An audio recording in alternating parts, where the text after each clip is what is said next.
इस लेक्चर में हम स्टडी करेंगे effect of frequency on stopping potential. Frequency भी हम स्टडी कर चुके हैं और स्टॉपिंग पोटेंशियल भी हम स्टडी कर चुके हैं। तो हम इस लेक्चर को स्टार्ट करते हैं।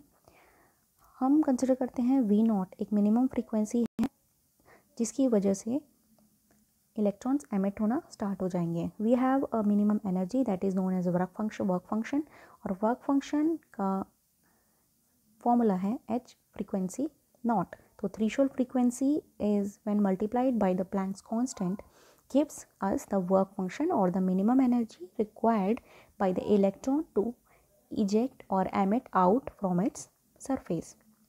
तो जब हम फ्रीक्वेंसी को चेंज करते हैं means we change the frequency of light incident on cathode. तो अगर हमने फ्रीक्वेंसी 1 लाइट को इंसिडेंट कराया हमारी मेटल सरफेस पे तो एनर्जी भी चेंज हो जाएगी। तो एनर्जी हो जाएगी E1 हमने ले लिया दैट इज़ h फ्रीक्वेंसी 1। तो जो फ्रीक्वेंसी 1 है वो थ्रेशोल्ड फ्रीक्वेंसी से ज़्यादा है तभी एमिशन स्टार्ट होगा।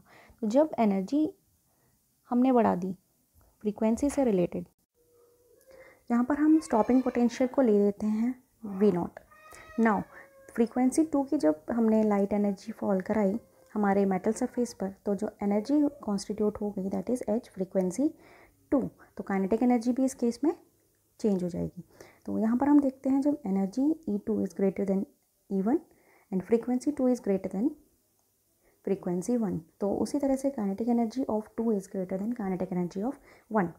तो काइनेटिक एनर्जी को अगर हमें कम करना है मीन्स इलेक्ट्रॉन एमिशन की जो स्पीड को कम करना है तो हमें स्टॉपिंग पोटेंशियल को इंक्रीज़ करना होगा। अब काइनेटिक एनर्जी कम कैसे होगी जब हमारा करंट ज़ीरो हो जाएगा। करंट ज़ीरो कब होगा जब उसकी मोशन को हम लोअर कर देंगे। तो इसीलिए स्टॉपिंग पोटेंशियल को जब इंक्रीज़ करेंगे तो काइनेटिक एनर्जी ऑटोमेटिकली डिक्रीज़ हो जाएगी।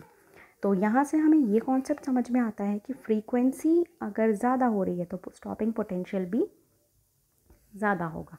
तो we conclude that stopping potential is directly proportional to frequency. यहाँ पर हम एक ग्राफ देख रहे हैं। इस ग्राफ में on the X axis we are having potential and on the Y axis we are having photo current. तो यहाँ पर एक सेचुरेशन करंट आ गया है। Saturation current means the current is zero at that moment. तो current zero at that moment और current is constant. तो फर्स्ट फ्रीक्वेंसी के लिए अगर हम कंसिडर करते हैं तो स्टॉपिंग पोटेंशियल है V01। सेकंड फ्रीक्वेंसी की अगर बात करते हैं तो फ्रीक्वेंसी जो पोटेंशियल है that is V02 and third के लिए the stopping potential is V01। तो यहाँ पर हम देखते हैं जैसे जैसे फ्रीक्वेंसी चेंज हो रही है और वो इंक्रीज़ हो रही है तो उसी तरह से हमारा स्टॉपिंग पोटेंशियल भी इंक्रीज़ हो रहा है। तो this was the concept all about frequency and the stopping potential.